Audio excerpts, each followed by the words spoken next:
আবার কি হয়েছে? তোতা চেয়ারম্যানেরা ক্লাব ভেঙে দিচ্ছে মানে? আক্কাস, দুলে আর মাসুদ এই তিনজন মিলে আমার ক্লাব ভাঙছে।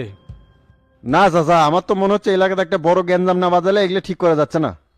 থানার মুখে চলে কোচির সাথে এই কথা কমে এই ব্যাপারে দেখি কি কয়, তারপর একটা ব্যবস্থা নেবো। আচ্ছা ঠিক আছে।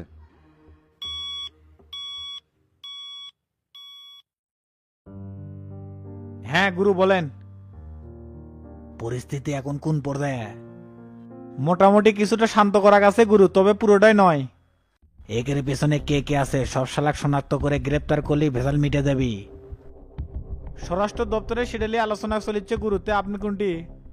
আমি বাসা বিলে যাচ্ছি, তে তুই কখন আসবো? কাজ কমপ্লিট করে বাসায় ফিরতে ফিরতে রাত হয়ে যাবে গুরু। আচ্ছা ঠিক আছে।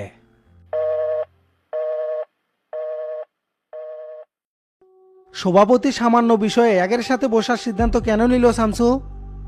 দেশে তো এতটা মহামারী আর বিশৃঙ্খলাও তৈরি হয়নি। সেটাই তো হলো সেলিম ভাই, আমাদের নেতা হলো পৃথিবীর সবচেয়ে দুর্বল সভাপতি। আকাশ কালো হলেই কাপা কাপি উঠে যায়, ঝড় বৃষ্টি এলে না জানি কি করে। তে আমরা এখন কি করবো? নাগরিক পার্টির সাথে আলোচনায় বসলে তো পদত্যাগ করে নির্বাচন দেয়া লাগবে।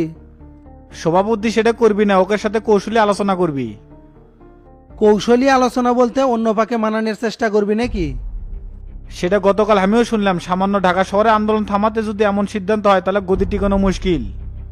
সম্রাটে কয়ে তলে তলে আগের গ্রেপ্তার করবে কমো নাকি শামসু? আমার তো মনে হচ্ছে এই সংলাপ করার পেছনে জনতা পার্টির বুড়ো জিনগুলোর অবদান আছে। আমারও সেটাই মনে হচ্ছে সেলিম ভাই, আপনি সম্রাটে ফোন দিয়ে তরিকুলে গ্রেপ্তারের ব্যবস্থা করেন। কি কও, তরিকুলে গ্রেপ্তার কর্ম লিডার যদি আবার কোনো ঝামেলা করে? সে কোনে গ্রেপ্তার করে গোপন জায়গাতে রেখে দিতে বলেন, যাতে কেউ জানতে না পারে। আচ্ছা ঠিক আছে।